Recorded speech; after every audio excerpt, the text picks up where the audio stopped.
Si llegaste hasta aquí buscando entender cómo alguien puede tener la voz más admirada del siglo, dominar el mundo entero, y terminar sola, sin voz y sin paz, aquí empieza la respuesta. María Callas no fue solo una gran soprano. Fue la soprano. Durante años, su nombre no describía una carrera, sino un estándar. Callas no competía con otras voces, redefinía lo que la ópera debía ser. Y, sin embargo, su historia no es la de una cima sostenida, sino la de una altura tan extrema que terminó volviéndose inhabitable.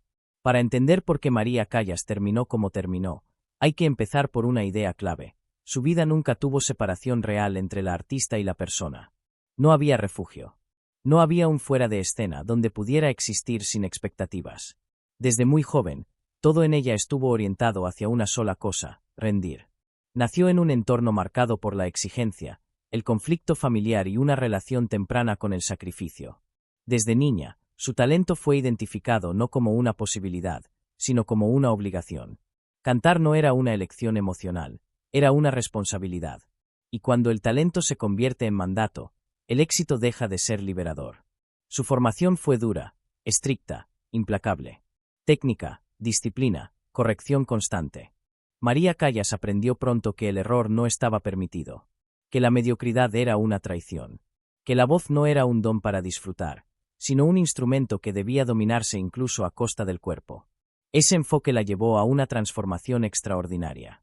No solo vocal, sino física y psicológica. Callas se reinventó por completo para encajar en el ideal de diva absoluta. Adelgazó de forma drástica. Cambió su imagen. Refinó su presencia. Todo en ella fue moldeado para el escenario. Y cuanto más perfecta parecía desde fuera, más frágil se volvía por dentro. El ascenso fue fulminante. En pocos años, María Callas pasó de ser una cantante prometedora a convertirse en el centro del mundo operístico. Los teatros más importantes giraban a su alrededor. Las decisiones artísticas se tomaban pensando en ella. Su nombre garantizaba éxito, prestigio y polémica. Porque Callas no solo cantaba, interpretaba. Convertía cada ópera en un drama vivo. Su voz no era solo bella, era expresiva, extrema, peligrosa. Llevaba los personajes al límite emocional, y en ese proceso, ella misma se llevaba al límite. Cada función era una entrega total. No había contención. Ese nivel de intensidad tiene un costo. Siempre. La presión era constante. Directores, críticos, empresarios, público. Todos esperaban perfección. Y cuando alguien alcanza ese nivel de excelencia, la tolerancia al error desaparece. Un pequeño fallo ya no es humano, se vuelve escándalo. Y Callas vivió bajo ese microscopio durante años. Al mismo tiempo, su vida personal empezó a quedar absorbida por la figura pública. Las relaciones se volvieron complejas, desiguales, dependientes. María Callas no tenía espacio para ser simplemente María. Siempre era Callas. Incluso en la intimidad. Incluso en el amor. Ese desequilibrio marcó profundamente sus vínculos. La fama no la protegió, la expuso. La rodeó de admiración, pero no de cuidado. De deseo, pero no de estabilidad.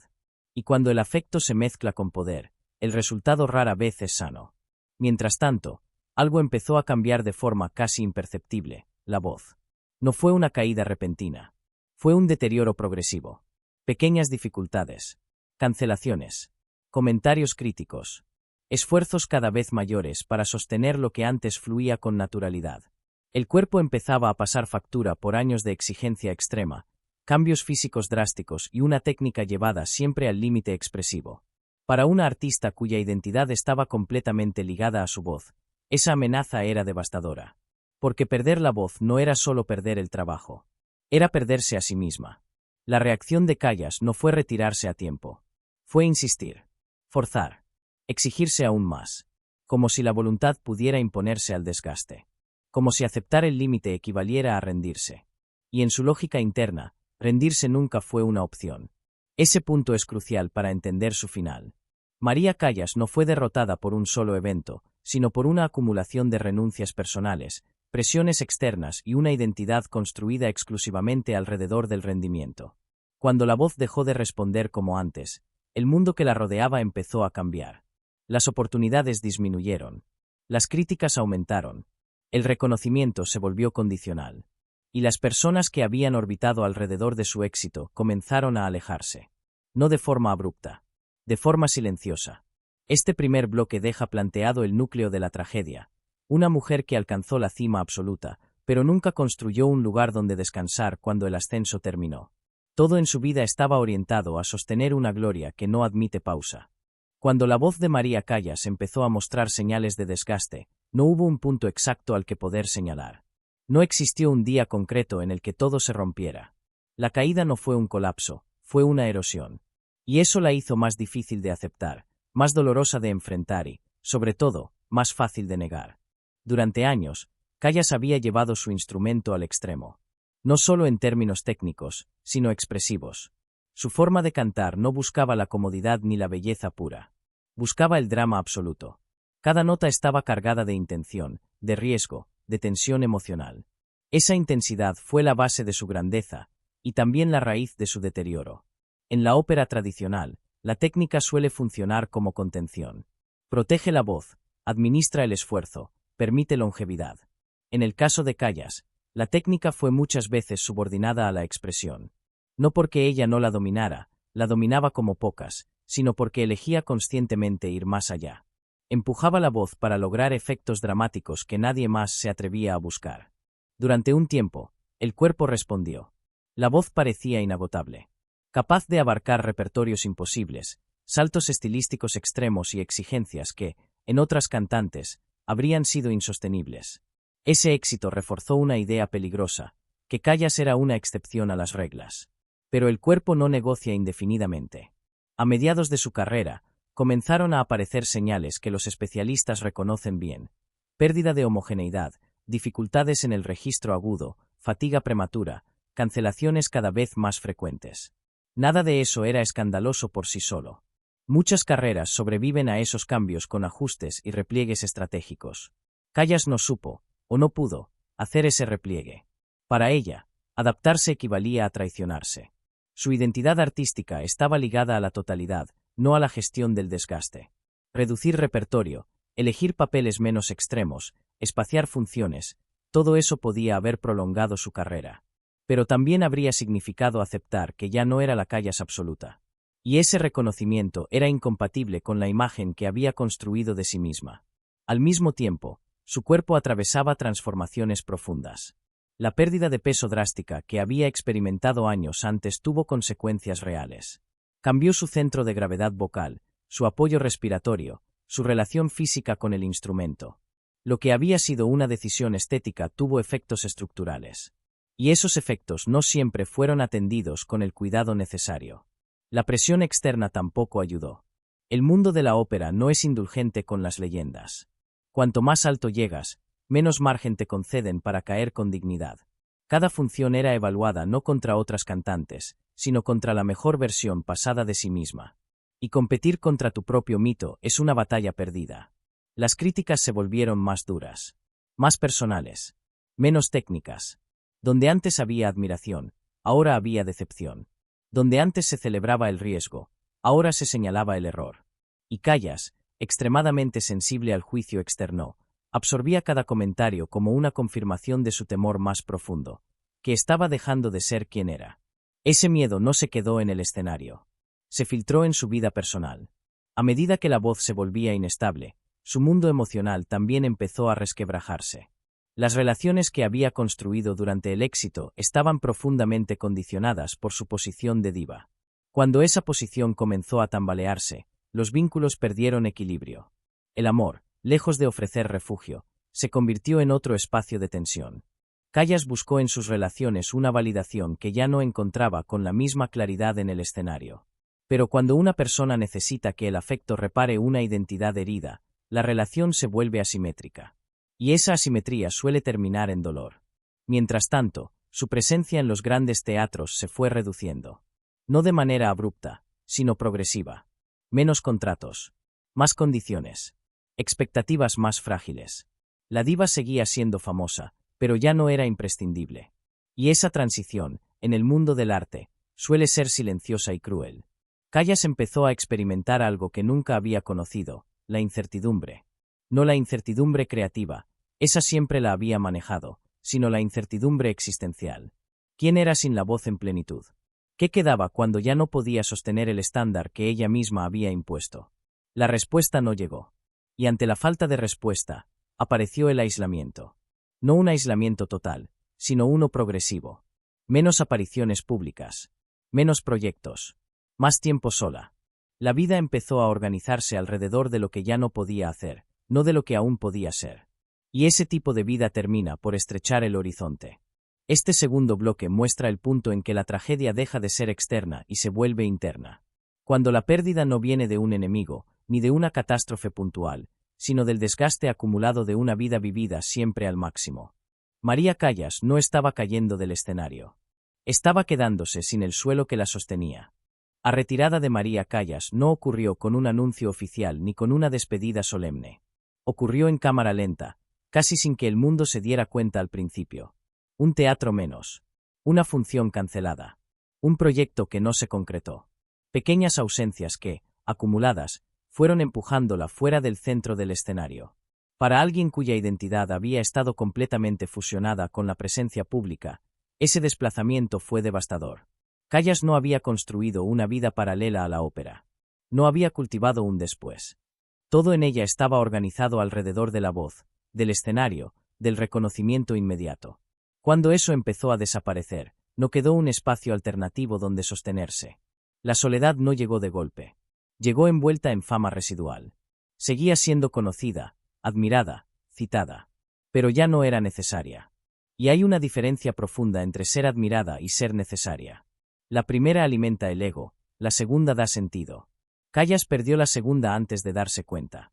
En ese periodo, su vida personal empezó a ocupar un lugar más visible, no porque ella quisiera exponerla, sino porque ya no había otra narrativa que la cubriera. La prensa, que antes se concentraba en su arte, comenzó a observarla como figura trágica. Cada gesto, cada silencio, cada ausencia se interpretaba como síntoma. Las relaciones que habían sido inestables durante el éxito se volvieron directamente dolorosas durante el declive. Callas había buscado en el amor un espacio de afirmación, una compensación emocional frente a una vida de exigencia extrema. Pero cuando la voz dejó de responder, el amor no se transformó en refugio. Se transformó en otro frente de pérdida. La dependencia emocional se hizo evidente. No porque Callas fuera débil, sino porque había invertido toda su identidad en el rendimiento, y ahora necesitaba que alguien confirmara su valor cuando el escenario ya no lo hacía. Esa necesidad desequilibra cualquier vínculo. El afecto deja de ser encuentro y se vuelve sostén forzado. Con el tiempo, las rupturas se acumularon. Algunas fueron explícitas. Otras simplemente se diluyeron. Personas que dejaron de llamar. Entornos que se reorganizaron sin ella. La diva que antes concentraba todas las miradas empezó a experimentar algo nuevo y profundamente ajeno, la irrelevancia progresiva. Ese proceso es especialmente cruel en el mundo del arte. Porque no hay un despido formal. No hay una fecha clara de finalización. Solo hay una sucesión de señales que indican que el sistema ha seguido adelante. Y para alguien como Callas, que había sido el centro del sistema, esa constatación fue casi insoportable. El retiro, en ese contexto, no fue una elección libre. Fue una consecuencia.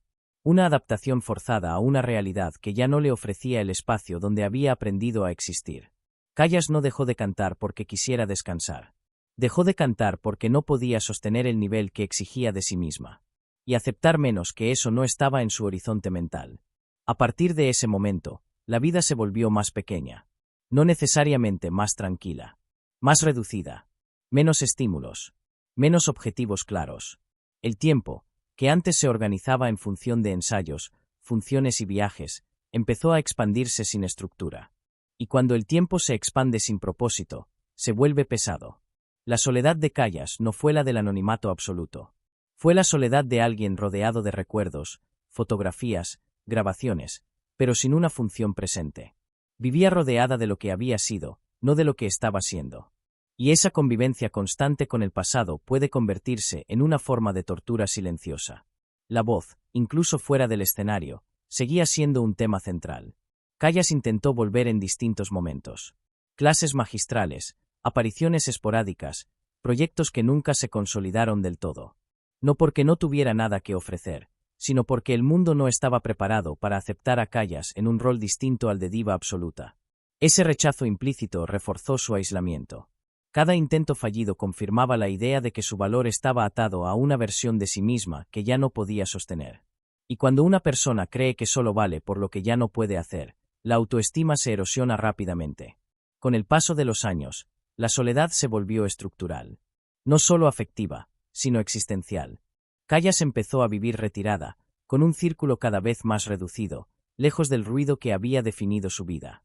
No como un acto de paz, sino como una retirada sin reconciliación. Este bloque muestra el momento más silencioso de la tragedia. No hay escándalo. No hay caída pública. Hay algo más difícil de ver y más duro de narrar, una vida que pierde su centro sin encontrar otro. María Callas no estaba sola porque nadie la admirara. Estaba sola porque ya no sabía quién era sin la voz que la había definido. En los años finales de María Callas, el silencio no fue un descanso. Fue un ruido constante, hecho de recuerdos, grabaciones, recortes de prensa y comparaciones imposibles. Vivía rodeada del eco de lo que había sido, y ese eco no consolaba, exigía. Cada día era una confrontación con una versión pasada de sí misma que seguía presente en discos, fotografías y opiniones ajenas, pero que ya no podía habitar. El retiro definitivo no llegó con alivio. Llegó con una sensación de desplazamiento. Callas no se sentía parte del presente artístico, pero tampoco podía desprenderse del pasado. El mundo de la ópera continuaba sin ella, nuevas voces ocupaban los escenarios, nuevas narrativas se imponían. Y, sin embargo, su nombre seguía apareciendo como referencia ineludible, como medida de comparación. Esa paradoja, ser imprescindible como mito y prescindible como persona, terminó por aislarla aún más. Su vida cotidiana se volvió austera y repetitiva. Las apariciones públicas fueron cada vez más escasas. Las relaciones, limitadas. El círculo íntimo se redujo a unas pocas presencias, muchas de ellas marcadas por la ambigüedad entre el cuidado y la dependencia. No había una red sólida que ofreciera contención emocional estable. Había compañía, sí, pero no había paz. El cuerpo también empezó a hablar con mayor claridad.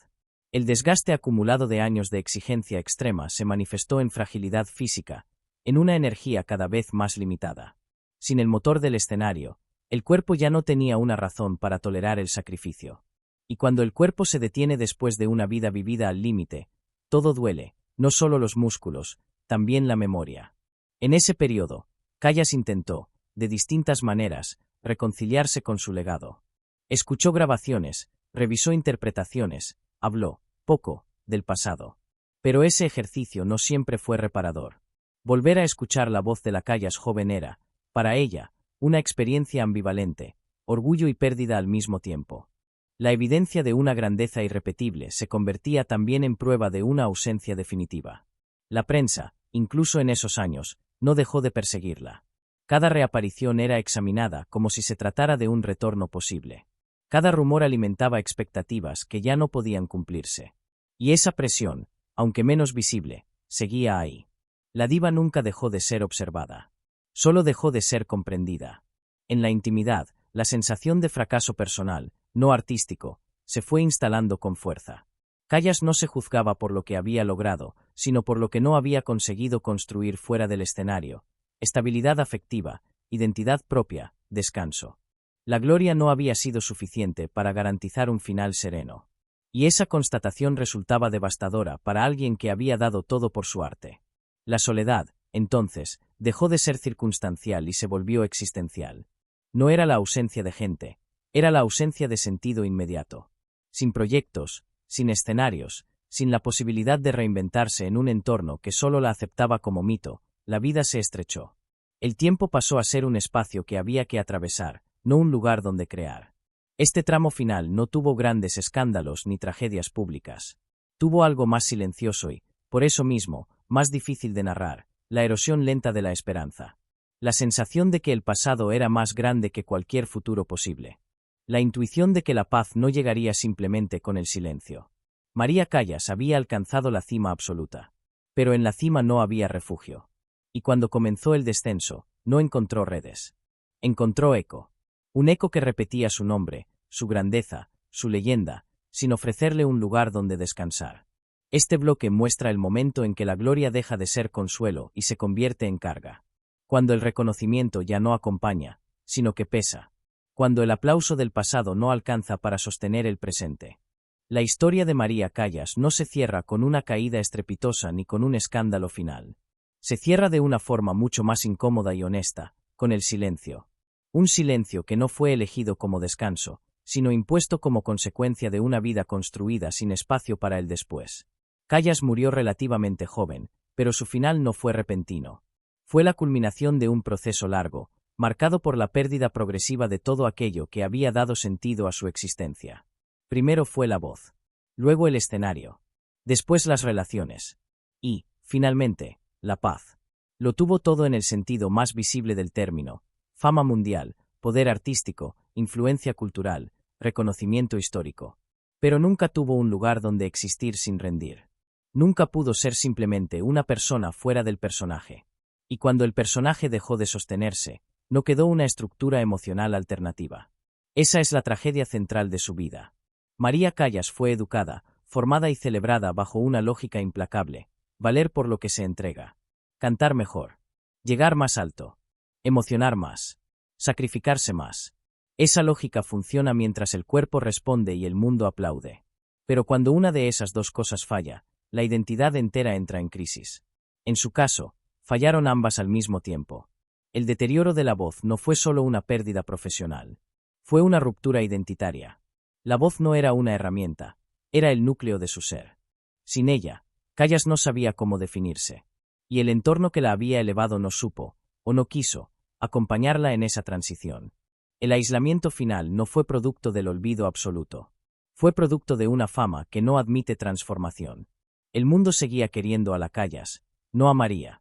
Seguía esperando la diva, no a la mujer cansada, frágil, silenciosa. Y cuando alguien solo es aceptado en su versión más extrema, cualquier otra versión resulta invisible. Ahí aparece la soledad más dura, la de no poder ser visto tal como uno es. Sus últimos años no estuvieron marcados por el caos, sino por la repetición. Días similares. Rutinas sin horizonte. Recuerdos que no traían consuelo, sino comparación. La gloria pasada se convirtió en una medida imposible de alcanzar otra vez. Y vivir a la sombra de tu propia leyenda es una de las formas más crueles de exilio. María Callas no fue destruida por un enemigo externo. Fue consumida por un sistema que la necesitó perfecta y no supo acompañarla cuando dejó de serlo. Un sistema que celebra la excelencia, pero no sabe cuidar a quienes la encarnan. Su historia no es solo la de una diva trágica. Es la de una advertencia. Muestra lo que ocurre cuando el talento se convierte en obligación, cuando la identidad se reduce al rendimiento y cuando el valor personal depende exclusivamente del aplauso. Porque el aplauso siempre termina. Callas dejó un legado artístico inmenso. Interpretaciones irrepetibles. Un estándar que sigue definiendo la ópera décadas después. Pero ese legado convive con una pregunta incómoda que atraviesa toda su vida. ¿Qué precio se paga cuando alcanzar la cima exige sacrificar todo lo demás? María Callas llegó donde nadie más llegó. Pero en ese lugar no había compañía. No había silencio reparador. No había paz. Solo quedaba el eco de una voz extraordinaria. Y una mujer que ya no podía habitarla.